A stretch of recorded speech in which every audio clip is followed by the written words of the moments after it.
Okay, ವೀಕ್ಷಕರೇ ನಮಸ್ಕಾರ. ಜನಶ್ರೀ ಟೈಮ್ಸ್ಗೆ ಸ್ವಾಗತ. ನಾನು ಆನಂದ ಸ್ವಾಮಿ ವಿರಕ್ತ ಮಠ. ಇವತ್ತು ಗದಗದಲ್ಲಿ ಚೇಂಬರ್ ಆಫ್ ಕಾಮರ್ಸ್ ವತಿಯಿಂದ 2026-27ನೇ ಸಾಲಿನ ಗದಗ ಉತ್ಸವ ನಡೀತಾ ಇದೆ. ಗದಗದ ಹೆಸರನ್ನೇ ಇಟ್ಕೊಂಡು ಉತ್ಸವ, ಗದಗ ಉತ್ಸವ ನಮ್ಮ ಶೀರ್ಷಿಕೆ ಅಡಿಯಲ್ಲಿ ಪ್ರತಿ ವರ್ಷ ಅತ್ಯದ್ಭುತವಾಗಿರ್ತಕ್ಕಂಥ ಕಾರ್ಯಕ್ರಮ ಮಾಡ್ತಾ ಬರ್ತಾ ಇದ್ದಾರೆ. ಒಂದು ಕಡೆ ಇದರ ಅಧ್ಯಕ್ಷರು ರಾಜು ಗುಡಿಮನಿ, ಶರಣಬಸಪ್ಪ ಗುಡಿಮನಿ ಅವರು ಹಲವಾರು ಈ ಕಾರ್ಯಕ್ರಮದ ಬಗ್ಗೆ, ಯೋಜನೆಗಳ ಬಗ್ಗೆ ಸಾಕಷ್ಟು ವಿಚಾರಗಳನ್ನು ಹಂಚಿಕೊಂಡು ಒಂದು ಸಂದರ್ಶನವನ್ನು ಕೂಡ ಕೊಟ್ಟು ಹೋದರು. ಇದರೊಟ್ಟಿಗೆ ಇಲ್ಲಿ ಮಹಿಳಾ ಅಧ್ಯಕ್ಷರು ಸಹ ತುಂಬ ಮುಖ್ಯವಾಗ್ತಾರೆ. ಹಾಗಿದ್ರೆ ಮಹಿಳಾ ಅಧ್ಯಕ್ಷರು ಜ್ಯೋತಿ ದಾನಪ್ಪಗೌಡರ ನಮ್ಮ ಜೊತೆಗಿದ್ದಾರೆ. ಮಹಿಳೆಯರಿಗಾಗಿ ಈ ವರ್ಷ ಉತ್ಸವ ಯಾವ ರೀತಿ ಉತ್ಸಾಹವನ್ನು ತರ್ತಾ ಇದೆ, ಉಲ್ಲಾಸವನ್ನು ತರ್ತಾ ಇದೆ, ಅದರ ಬಗ್ಗೆ ಮಾತನಾಡಿಸ್ತೀನಿ. ನನ್ನ ಜೊತೆಗಿದ್ದಾರೆ ಮೇಡಮ್. ಕಾರ್ಯಕ್ರಮಕ್ಕೆ ಆತ್ಮೀಯ ಸ್ವಾಗತ. ಎಸ್ ಮೇಡಮ್, ಈಗ ಚೇಂಬರ್ ಆಫ್ ಕಾಮರ್ಸ್ ಮಹಿಳಾ ಘಟಕ ಕೂಡ ವೆರಿ ಸ್ಟ್ಯಾಂಡರ್ಡ್ ಇರುವಂಥದ್ದು. ಹಿಂದೆ ನೀವು ಒಂದು ದೊಡ್ಡ ಕಾರ್ಯಕ್ರಮವನ್ನು ಕೂಡ ಮಾಡಿದ್ರಿ, ಕಳೆದ ಒಂದು 3-4 ತಿಂಗಳು ಇರ್ಬೋದಲ್ವಾ, ಒಂದು ಅತ್ಯದ್ಭುತ ಕಾರ್ಯಕ್ರಮ ಮಾಡಿದ್ರಿ. ಈಗ ಗದಗ ಉತ್ಸವ ಪ್ರತಿ ವರ್ಷ ನಡೆಯುತ್ತೆ. ಈ ವರ್ಷದ ಉತ್ಸವದ ಬಗ್ಗೆ ತಮ್ಮ ಉತ್ಸಾಹದ ಮಾತುಗಳೇನು? ಪ್ರತಿ ವರ್ಷನೂ ವಿಶೇಷವಾಗಿ ಇರುತ್ತೆ. ಅದೇ ರೀತಿ ಕೂಡ ಈ ವರ್ಷ ಕೂಡ ಅತಿ ವಿಶೇಷವಾಗಿದೆ. 5 ದಿವಸ ನಮ್ದು ಗದಗ ಉತ್ಸವ ನಡೆಯುತ್ತೆ. ಅದರಲ್ಲಿ ವಿಶೇಷವಾಗಿ ಸಾಕಷ್ಟು ಮಳಿಗೆಗಳು ಕೂಡ ಬರ್ತವೆ. ಎಲ್ಲಾ ರೀತಿಯಿಂದ ಎಲ್ಲಾ ತರದ ಮಳಿಗೆಗಳು ಕೂಡ ಬರ್ತಾವ. ಅದೇ ರೀತಿ ನಮ್ದು ಪ್ರತಿದಿನನೂ ಒಂದೊಂದ್ ತರ ವಿಶೇಷ ಇರ್ತೈತಿ. ಒಂದು ಶ್ರೇಷ್ಠ ಉದ್ಯಮಿ ಪ್ರಶಸ್ತಿಗಳು ಇರ್ತೈತಿ. ಅದರಲ್ಲಿ ಶ್ರೇಷ್ಠ ಮಹಿಳೆಯರಿಗೂ ಕೂಡ ಪ್ರಶಸ್ತಿಯನ್ನು ಕೊಡ್ತಿದ್ದಾರೆ. ಅದು ಕೂಡ ವಿಶೇಷವಾಗಿದೆ. ಅದೇ ರೀತಿ ನಮ್ಗೆ 17ನೇ ತಾರೀಕು ವಿಶೇಷವಾಗಿ ಮಹಿಳೆಯರಿಗೆ ಒಂದು ದಿನ ಮೀಸಲಾಗಿಟ್ಟಿದ್ದಾರೆ. ಆವತ್ತಿನ ಕಾರ್ಯಕ್ರಮದಲ್ಲಿ ನಾವು ತನುಶ್ರೀ ರಾಯ್ ಅಂತ ಹೇಳಿ pharma industrial director, Roy industry director ಇದ್ದಾರೆ. ಅವ್ರನ್ನ ಕೂಡ ನಾವು ಆಹ್ವಾನವನ್ನು ಕೊಟ್ಟಿದ್ದೇವೆ. ಅದೇ ರೀತಿ ಚೇತನಾ ಪಾಟೀಲ್ ಅಂತ ಕೃಷಿ ನಿರ್ದೇಶಕರು, ಅವರಿಗೆ ಕೂಡ ನಾವು ಆಹ್ವಾನ ಕೊಟ್ಟಿದ್ದೇವೆ. ಅವರೆಲ್ಲ ಕಾರ್ಯಕ್ರಮ ಮತ್ತು ಸಂವಾದ ಕಾರ್ಯಕ್ರಮವನ್ನು ಏರ್ಪಡಿಸಿಕೊಂಡಿದ್ದೇವೆ.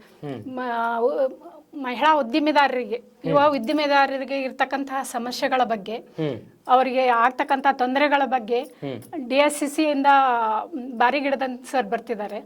ಅವ್ರು ಕೂಡ ನಮ್ದು ತೊಂದರೆಗಳು ಏನದಾವ, ಅದರ ಪರಿಹಾರ ಏನು ಬೇಕು ಅನ್ನೋದನ್ನ ಸಮಸ್ಯೆಗಳು ಸಂವಾದ ಕಾರ್ಯಕ್ರಮ ಏರ್ಪಡಿಸಿದ್ದೇವೆ. ಆ ಸಂವಾದದಲ್ಲಿ ನಮ್ಮ ಯುವ ಮಹಿಳೆ ಉದ್ಯಮಿದಾರರೇನು ಆಗಮಿಸಿರ್ತಾರಲ್ಲ, ಅವ್ರ ಸಮಸ್ಯೆಗಳು ಏನದಾವ ಅವ್ರ ಜೊತೆ ಸಂವಾದ ಮಾಡಿ ನಮಗ ಗೌರ್ಮೆಂಟ್ ಇಂದ ಅವರ ಸಮಸ್ಯೆಗಳು ಏನದಾವ, ಅದಕ್ಕೆ ಪರಿಹಾರ ಏನು ಬೇಕು ನಮಗ, ಮತ್ತ ಸರ್ಕಾರದಿಂದ ಏನಾದ್ರೂ ಸೌಲಭ್ಯಗಳಿದ್ರ ಆ ಸೌಲಭ್ಯಗಳನ್ನು ಪಡ್ಕೊಳ್ಳಿ ಅನ್ನೋ ಉದ್ದೇಶದಿಂದ ಸಂವಾದ ಕಾರ್ಯಕ್ರಮವನ್ನು ಏರ್ಪಡಿಸಿರಿ. ಈಗ ಯುವ ಉದ್ಯಮಿಗಳಂತ ಹೇಳಿದ್ರಿ, ಯಾವ್ಯಾವ ಕ್ಷೇತ್ರದಿಂದ ಬರ್ತಾ ಇದಾರೆ, ಎಷ್ಟು ಜನ ಬರ್ತಾ ಇದಾರೆ, ಎಷ್ಟು ಜನ ಭಾಗಿಯಾಗಬೇಕು, ಹೆಂಗ ಅವ್ರಿಗೆ ಮಾಹಿತಿ ಕೊಟ್ರಿ? ನಾವು ಎಲ್ಲಾ ಅಡ್ವರ್ಟೈಸ್ ಕೊಡ್ತೀವಿ. ಆಮೇಲೆ ಎಲ್ಲಾ ಸಂಘ ಸಂಸ್ಥೆದವ್ರಿಗೂ, ಎಲ್ಲಾ ಉದ್ಯಮಿದಾರರು ಯಾವ ಸಂಘ ಸಂಸ್ಥೆ ಅದಾವ, ಒಟ್ಟು 23 ಸಂಘ ಸಂಸ್ಥೆಗಳಿಗೆ ನಾವು ಇನ್ವೈಟ್ ಮಾಡ್ತಿದ್ದೇವೆ. ಅವ್ರಿಗೆಲ್ಲರಿಗೂ ಅಲ್ಲಿ ಆಯಾ ಕ್ಷೇತ್ರದಲ್ಲಿ ಯಾರ್ಯಾರು ಉದ್ಯಮಿದಾರ ಅದಾರ, ಯಾವ ಸಂಘದಾಗ ಅಲ್ಲಿ ಯಾರು ಅದಾರ, ಎಲ್ಲಾ ಸಮಾಜದವ್ರು ಇರ್ಬೋದು, ಎಲ್ಲಾ ಸಂಘ ಸಂಸ್ಥೆಗಳು ಇರ್ಬೋದು, ಎಲ್ಲರಿಗೂ ನಾವು ಇನ್ವೈಟ್ ಮಾಡೇವಿ. ಅವರು ಆಗಮಿಸಿ ಅದರಲ್ಲಿ ಉದ್ಯಮಿದಾರ ಯಾರದಾರ ವಿಶೇಷವಾಗಿ ಅವರಿಗೆ ನೀವು ಈ ಸಂವಾದ ಕಾರ್ಯಕ್ರಮದಲ್ಲಿ ಭಾಗವಹಿಸಿ ನಿಮ್ಮ ಕುಂದುಕೊರತೆಗಳನ್ನು ನೀವು ತಿಳಿಸಿ ಅದಕ್ಕೆ ಪರಿಹಾರವನ್ನು ಪಡೆದುಕೊಳ್ಳ್ರಿ ಅಂತ ಹೇಳ್ತಾ ಇದ್ದೀವಿ. ಎಷ್ಟು ಜನರಿಗೆ ರೀಚ್ ಆಗಿರಿ ಮತ್ತು ಯಾರ್ಯಾರು ಎಂತೆಂಥ ಕ್ಷೇತ್ರದಿಂದ ಬರ್ತಾ ಇದ್ದಾರೆ? ಎಲ್ಲ ಕ್ಷೇತ್ರದಿಂದನೂ ಬರ್ತಾರೆ. ಯಾಕಂದ್ರೆ ನಾವು ಈಗ ನಮ್ದು ಎಲ್ಲಾ ಕ್ಲಬ್ಗಳು ಇರ್ಬೋದು, ಅಥವಾ ಎಲ್ಲ ಸಮಾಜ ಇರ್ಬೋದು, ಎಲ್ಲಾ ಸಂಘ ಸಂಸ್ಥೆಗಳು ಇರ್ಬೋದು, ಎಲ್ಲರಿಗೂ ನಾವು ಇನ್ವೈಟ್ ಮಾಡಿದ್ವಿ. ಯಾಕಂದ್ರೆ ನಾವು ಬಂದು ಅಲ್ಲಿ ಸಂಘ ಸಂಸ್ಥೆ ಅಂದ್ರೆ ಎಲ್ಲಾ ತರದ ಜನನು ಇರ್ತಾರೆ. ಒಂದೇ ಬಿಸ್ನೆಸ್ ಅಂದ್ರೆ ಎಲ್ಲ ಉದ್ಯಮದಾರರು ಇರ್ತಾರೆ. ಎಲ್ಲ ನೀವು ಇಂಡಸ್ಟ್ರಿಯಲಿಸ್ಟ್ ಇರ್ಬೋದು, ಈಗ ಒಂದು ಮನೆಯಲ್ಲೇ ತಯಾರಿಸಿದಂತಹ ವಸ್ತುಗಳನ್ನು ಮಾರಾಟ ಮಾಡಕ್ ಅವಕಾಶ ಸಿಗ್ತಿರಂಗಿಲ್ಲ ಅಂತ ಜನನು ಕೂಡ ಇರ್ತಾರೆ. ಅವರಿಗೂ ಕೂಡ ನಾವು ಯಾವ ತರ ನಾವು ಸೇಲ್ ಮಾಡ್ಬೇಕು ಅನ್ನೋ, ಮನೆಯಲ್ಲಿ ತಯಾರು ಮಾಡ್ತಿರ್ತಾರೆ, ಅವ್ರಿಗೆ ಮಾರ್ಕೆಟಿಂಗ್ ವ್ಯವಸ್ಥೆ ಇರೋದಿಲ್ಲ. ಅವ್ರಿಗೆ ಯಾವ ತರ ಮಾರ್ಕೆಟಿಂಗ್ ವ್ಯವಸ್ಥೆ ಮಾಡ್ಬೇಕು ಅನ್ನೋದ್ರಕ್ಕ ನಾವು ಅವ್ರಿಗೆ ಅವಕಾಶ ಕೊಡ್ಬೇಕು, ಅದನ್ನ ಯಾವ ರೀತಿ ಅವರು ಪ್ರಯೋಜನ ಪಡ್ಕೊಳ್ಬೇಕು ಅನ್ನೋದನ್ನ ಅವ್ರಿಗೆ ತಿಳಿಸ್ಕೊಡುವ ಸಲುವಾಗಿ ನಾವು ಸಂವಾದ ಕಾರ್ಯಕ್ರಮದಲ್ಲಿ ಭಾಗವಹಿಸ್ರಿ ಅಂತ ಪ್ರತಿ 23 ಸಂಘ ಸಂಸ್ಥೆಯಲ್ಲಿ ನಾವು ಎಲ್ಲ ಮಹಿಳೆಯರಿಗೂ ಇನ್ವೈಟ್ ಮಾಡಿದ್ದೀವಿ. ಅವರೆಲ್ಲ ಅದರಲ್ಲಿ ಇರ್ತಕ್ಕಂತಹ ಉದ್ದಿಮೆದಾರರೆಲ್ಲರೂ ಈ ಸಂವಾದದಲ್ಲಿ ಕಾರ್ಯಕ್ರಮದಲ್ಲಿ ಭಾಗವಹಿಸಿದ್ರೆ ಅವರಿಗೂ ಉಪಯೋಗ ಆಗ್ತೈತಿ. ಆಮೇಲೆ ಅವ್ರಿಗೆ ಮಾರ್ಕೆಟಿಂಗ್ ವ್ಯವಸ್ಥೆ ಇಲ್ಲ ಅಂದ್ರೆ ಅವ್ರ ವ್ಯವಸ್ಥೆದ ಯಾವ ರೀತಿ ಮಾಡಬೇಕು, ಯಾವ ರೀತಿ ಕಲ್ಪಿಸ್ಕೊಡ್ಬೇಕು ಅನ್ನೋದ್ರ ಉದ್ದೇಶದಿಂದ ನಾವೆಲ್ಲರಿಗೂ ಇನ್ವಿಟೇಷನ್ ಕೊಟ್ಟಿವಿ. ಅವರೆಲ್ಲರೂ ಆಗಮಿಸಿ ಇದರ ಉಪಯೋಗ ತಗೊಳ್ಳಿ ಅಂತ ನನ್ನ ಅನಿಸಿಕೆ. ಇನ್ನು ಮೇಡಮ್, ಮಹಿಳಾ ಈಗ ಚೇಂಬರ್ ಆಫ್ ಕಾಮರ್ಸ್ ಇಂದ ಅನೇಕ ಜನ ಇವತ್ತು ಉದ್ಯಮಿಗಳಾಗಿದ್ದಾರೆ, ಆಗುವಂತರು ಕೂಡ ಟ್ರೈನಿಂಗ್ ಕೂಡ ಆಗಿದೆ, ಸಪೋರ್ಟ್ ಕೂಡ ಸಿಗ್ತಾ ಇದೆ. ಮಹಿಳೆಯರನ್ನು ಉದ್ಯಮಿಗಳನ್ನಾಗಿ ಮಾಡುವಲ್ಲಿ ನಿಮ್ಮ ಪಾತ್ರ ಏನು, ಏನ್ ಮಾಡಿದ್ದೀರಿ ಅಂತ? ಏನ್ ಮಾಡ್ತಾ ಇದ್ದಾರೆ? ಸಾಕಷ್ಟು ಟ್ರೈನಿಂಗ್ ಎಲ್ಲ ಕೊಡ್ತೀವಿ ನಾವು. ಇಲ್ಲಿ ಒಂದು ಬ್ಯಾಂಕಿಂದ ತರಬೇತಿ ಇರ್ಬೋದು, ನಾವು ಉದ್ಯಮಶೀಲತಾ ತರಬೇತಿ ಇರ್ಬೋದು, ಓಕೆ. ಆಮೇಲೆ ಅವರು ನಮ್ದು ಯಾವ ರೀತಿ ಅವರಿಗೆ ಪ್ರಯೋಜನ ಬೇಕೋ ಆ ತರ ಎಲ್ಲ ಟ್ರೈನಿಂಗ್ ಕೂಡ ಕೊಡಿಸ್ತೀವಿ. ಆಮೇಲೆ ನಮ್ದು ಹೆಲ್ತ್ ಬಗ್ಗೆನೂ ಕಾನ್ಸಿಯಸ್ ಇರ್ಲಿ ಅಂತ ಹೆಲ್ತ್ ಡಾಕ್ಟರ್ಸ್ ಇಂದ ಅವ್ರ ಮಾನಸಿಕ ಒತ್ತಡದಿಂದ ಯಾವ ರೀತಿ ಮುಕ್ತ ಆಗ್ಬೇಕು ಅನ್ನೋದ್ ರೀತಿಯಿಂದ ಹಿಡ್ಕೊಂಡು ಎಲ್ಲಾ ಉದ್ಯಮ ಬಗ್ಗೆ ಜೊತೆಗೆ ಅದ್ರದ್ದು ಕೂಡ ನಾವು ಕಾರ್ಯಕ್ರಮವನ್ನು ಹಮ್ಮಿಕೊಳ್ತೀವಿ ಪ್ರತಿ ಸತಿನೂ. ಈ ಉದ್ಯಮಶೀಲತಾ ಕಾರ್ಯಕ್ರಮದಲ್ಲಿ ಅವ್ರಿಗೆ ಯಾವ ತರ ಉದ್ಯಮಿಗಳು ಇರ್ತಾರ, ಅವರಿಗೆ ಯಾವ ಉದ್ಯೋಗ ಇಂಟ್ರೆಸ್ಟ್ ಇರ್ತೈತಿ, ಅವರಿಗೆ ಅದರ ಬಗ್ಗೆ ಮಾಹಿತಿ ಕೂಡ ಕೊಡಿಸ್ತೀವಿ ನಾವು.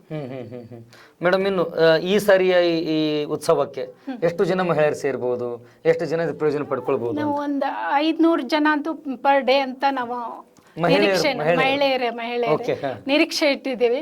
ಅಂದ್ರ ನಾವು ಈಗ ಮಹಿಳಾ ದಿನಾಚರಣೆ ಬಾರಿ ಜಾಸ್ತಿ ಆಗ್ಬೇಕು, ಇನ್ನೂ ಜಾಸ್ತಿ ಮಾಡ್ಬೇಕು. ಆಧಾರ್ ಕಾರ್ಡ್ ಗೃಹಲಕ್ಷ್ಮಿ ಅದೇ ಇನ್ನೂ ಹೆಚ್ಚಿನ ಸಂಖ್ಯೆಯಲ್ಲಿ ಕುಡಿಸುವ ಪ್ರಯತ್ನ ಮಾಡಿದ್ವಿ. ಯಾಕಂದ್ರೆ ನಾವು 1,000 ಜನ ತನ ಅಂತೂ ನಮ್ಮ ಮಹಿಳಾ ದಿನಾಚರಣೆ ದಿನ ಸೇರಿರ್ತಾರೆ ಎಲ್ಲಾ ಸಂಘ ಸಂಸ್ಥೆಯಿಂದ ಮಹಿಳೆಯರು. ಅದೇ ರೀತಿ ಈ ಸತಿನೂ 5 ದಿನಾನು ಸೇರಿಸುವ ವ್ಯವಸ್ಥೆಯನ್ನು ಮಾಡಾತಿದ್ವಿ. ಎಲ್ಲರಿಗೂ ಇದರಿಂದ ಪ್ರಯೋಜನ ಆಗ್ಲಿ ಅನ್ನೋದು ನಮ್ದು ಉದ್ದೇಶ. ಪ್ರತಿದಿನನೂ ವಿಶೇಷ ಸಾಂಸ್ಕೃತಿಕ ಕಾರ್ಯಕ್ರಮ ಇರ್ಬೋದು, ನಮ್ದು ಮಳಿಗೆಗಳು ಇರ್ಬೋದು. ಈ ಮಳಿಗೆಗಳ ಅನ್ಕೊಳ್ಳಿ ನೆನಪಾಯ್ತು. ಮಳಿಗೆಗಳನ್ನ ಎಷ್ಟು ಜನ ಮಹಿಳೆಯರು ಅಂದ್ರೆ 140 ಮಹಿಳೆಗೆ ಬಗ್ಗೆ ನಿಮ್ಮ ಅಧ್ಯಕ್ಷ ಹೇಳಿದ್ರು, ಅದ್ರಲ್ಲಿ ನಿಮ್ಮ ಮಹಿಳೆಯರು ಎಷ್ಟು ಪಡ್ಕೋತಾ ಇದಾರೆ? ಸಾಕಷ್ಟು ಜನ ಮಹಿಳೆಯರೇ ಇದ್ದಾರೆ ಮಳಿಗೆಯಲ್ಲಿ. ಯಾಕಂದ್ರೆ ನಿಮ್ಮ ರೊಟ್ಟಿ ಚಟ್ನಿ ಪ್ರತಿಯೊಂದು ಕೂಡ ಅಲ್ಲಿ ಇರುತ್ತೆ ಅಂತ. ಹೆಚ್ಚಿನ ಪ್ರಮಾಣದಲ್ಲಿ ಮಹಿಳೆಯರದೇ ಮಳಿಗೆಗಳು ಇರ್ತವೆ. ಅವರು ತಯಾರಿಸಿದಂತ ಮನೆಯಲ್ಲಿ ತಯಾರಿಸಿದಂತ ಅವರನ್ನ ಈಗ ಮಳಿಗೆ ಆಯ್ಕೆ ಮಾಡಬಹುದ ಸಂದರ್ಭದಲ್ಲಿ, ಮಹಿಳೆ ಕೊಡೋ ಸಂದರ್ಭದಲ್ಲಿ ಸ್ಕೂಟ್ನಿ ಮಾಡ್ಬೇಕಾಗತ್ತೆ, ಅವ್ರನ್ನ ಕರಿಬೇಕಾಗತ್ತೆ. ಅದನ್ನು ನೀವು ಕೋರ್ಡಿನೇಷನ್ ಮಾಡಿದ್ದೀರಾ? ಹೌದು ಮಾಡಿದ್ದು. ಎಷ್ಟು ಜನರಿಗೆ ಆ ತರದವ್ರಿಗೆ ನೀವು ಅವಕಾಶ ಕೊಡ್ತೀರಿ? ಈಗ ಸಾಕಷ್ಟು ಜನ ಮಹಿಳೆಯರಿಗೆ ಅವಕಾಶ ಇದೆ ಇದರಲ್ಲಿ. ಮಹಿಳೆಯರು ಒಂದು ಮನೆಯಲ್ಲಿ ಒಂದು ಅರಬೆ ಮಾರ್ತಿರ್ತಾರೆ, ಸೀರೆ ಮನೆಯಲ್ಲೇ ಮಾರ್ತಿರ್ತಾರೆ, ಅವ್ರಿಗೆ ಮಾರ್ಕೆಟಿಂಗ್ ವ್ಯವಸ್ಥೆ ಇರಂಗಿಲ್ಲ ಅಂತವ್ರ ಜನ ಸಾಕಷ್ಟು ಜನ ಮಳಿಗೆಗಳನ್ನ ಹಾಕಿದ್ದಾರೆ. ಆಮೇಲೆ ಚಟ್ನಿ ಮತ್ತ ರೊಟ್ಟಿ ಇವೆಲ್ಲ ಮನೆಯಲ್ಲಿ ಮಾಡ್ತಿರ್ತಾರೆ, ಅವ್ರಿಗೆ ಮಾರ್ಕೆಟಿಂಗ್ ಶಾಪ್ ಅಂತ ಇರಂಗಿಲ್ಲ, ಮನೆಯಲ್ಲೇ ಮಾರ್ತಿರ್ತಾರೆ. ಇಲ್ಲಿ ಬಂದು ಅವ್ರ ಮಳಿಗೆ ಹಾಕೋದ್ರಿಂದ ಜನರಿಗೆ ಪರಿಚಯ ಆಗ್ತೈತೆ ಅವ್ರಿಗೆ.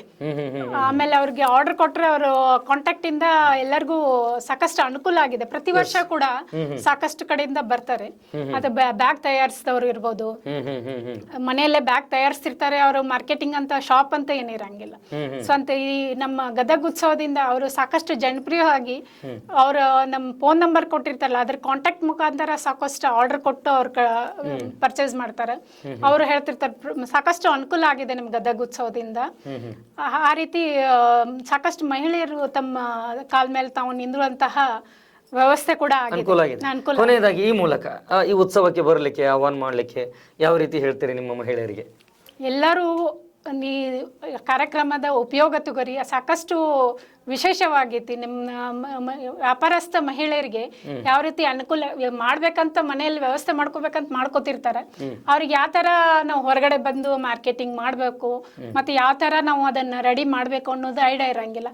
ಅದನ್ನ ನೀವು ಮುಂದೆ ಬಂದ್ರೆ ನಾವು ಟ್ರೈನಿಂಗ್ ಕೊಡಕ್ ನಾವು ರೆಡಿ ಇದೀವಿ. ನಿಮ್ಗೆ ಏನು ಅನುಕೂಲ ಐತಿ, ನಿಮ್ಗೆ ಯಾವ ರೀತಿ ಅನುಕೂಲ ಬೇಕು, ಆಮೇಲೆ ನಿಮ್ಗೆ ಯಾವ ರೀತಿ ವ್ಯವಸ್ಥೆ ಬೇಕು ಅದನ್ನ ಮಾಡಕ್ ನಾವು ರೆಡಿ ಇದ್ದೀವಿ. ಆದ್ರೆ ನೀವು ಮುಂದೆ ಬಂದು ಎಲ್ಲರೂ ಸಾಕಷ್ಟು ರೀತಿ ಮಹಿಳೆಯರು ಸೇರಿ ವ್ಯಾಪಾರಸ್ಥಕ್ಕೆ ನೀವು ವ್ಯಾಪಾರ ಮಾಡಕ್ಕೆ ನಮ್ಗೆ ಇಂಥದ್ದು ಬೇಕು ಅಂತಂದ್ರೆ ನಮ್ಮ ಚೇಂಬರ್ ಆಫ್ ಕಾಮರ್ಸ್ ಇಂದ ನಾವು ವ್ಯವಸ್ಥೆ ಮಾಡ್ಕೊಡಕ್ಕೆ ರೆಡಿ ಇದ್ದೀವಿ. ಅದೇ ರೀತಿಯಿಂದ ಎಲ್ಲರೂ ಆಗಮಿಸಿ ನಮ್ಮ ಮಹಿಳಾ ಸಂವಾದ ಇರ್ಬೋದು, ನಮ್ಮ 5 ದಿನದ ಕಾರ್ಯಕ್ರಮದಲ್ಲಿ ಭಾಗವಹಿಸಿ ನಿಮ್ಮ ವ್ಯಾಪಾರಸ್ಥ ಮಹಿಳೆಯರಾಗಿ ನೀವು ಹೊರಬಂದು ನಿಮ್ಮ ಏನು ಅನುಕೂಲ ಬೇಕೋ ಅದನ್ನ ಪಡ್ಕೊಡ್ರಿ ಅಂತ ನಾ ಎಲ್ಲ ಮಹಿಳೆಯರಲ್ಲಿ ವಿನಂತಿಸ್ಕೊಡುತ್ತೇನೆ. Yes ma'am, thank you. ಇಷ್ಟೊತ್ತು ನಮ್ಮ ಜೊತೆಗೆ ಸಮಯ ಕಳೆದ್ರಿ. ಉತ್ಸವದ ಜೊತೆಗೆ ಮಹಿಳೆಯರಿಗೆ ಉತ್ಸಾಹ ತುಂಬುವುದ್ರ ಬಗ್ಗೆ ಕೂಡ ನೀವು ಮಾತನಾಡಿದ್ರಿ. ಬರುವ ದಿನಮಾನದಲ್ಲಿ ನಮ್ಮ ಗದಗದ ಚೇಂಬರ್ ಆಫ್ ಕಾಮರ್ಸ್ ಇದರಿಂದ ಮಹಿಳಾ ಉದ್ಯಮಿಗಳು ಹೊರಹೊಮ್ಮಲಿ ಅಂತ ಆಶಿಸ್ತಾ again thank you madam, thank you so much. Yes ವೀಕ್ಷಕರೇ, ಇದಿಷ್ಟು ಚೇಂಬರ್ ಆಫ್ ಕಾಮರ್ಸ್ದ ಮಹಿಳಾ ವಿಭಾಗದ ಅಧ್ಯಕ್ಷಿಣಿಯಾಗಿ ಜ್ಯೋತಿ ಪಾಟೀಲ್ರ ಮಾತಾಗಿತ್ತು, ದಾನಪ್ಪಗೌಡರ ಮಾತಾಗಿತ್ತು. ನಿಜಕ್ಕೂ ಕೂಡ ಅವರು ಮಹಿಳೆಯರನ್ನ ಸ್ವಾವಲಂಬಿ ಮಾಡಲಿಕ್ಕೆ, ಜೊತೆಗೆ ಸಬಲರನ್ನಾಗಿ ಮಾಡಲಿಕ್ಕೆ ತುಂಬ ಪ್ರಯತ್ನ ಈ ಹಿಂದೆ ಕೂಡ ಮಾಡಿದ್ದಾರೆ, ಮುಂದೆ ಕೂಡ ಮಾಡ್ತೀವಿ ಅನ್ನುವಂಥ ಮಾತಾಗಿತ್ತು. ಈ ಒಂದು ಉತ್ಸವದ ಒಂದು ಉಪಯೋಗವನ್ನು ನೀವು ಕೂಡ ಪಡೆದುಕೊಳ್ರಿ ಅಂತ ಹೇಳ್ತಾ ಮತ್ತೊಂದು ಕಾರ್ಯಕ್ರಮದಲ್ಲಿ ಭೇಟಿ ಮಾಡೋಣ. ಅಲ್ಲಿವರೆಗೂ ನೋಡ್ತಾ ಇರಿ ಜನಶ್ರೀ, ಇದು ಜನಸಿರಿ. ನಮಸ್ಕಾರ.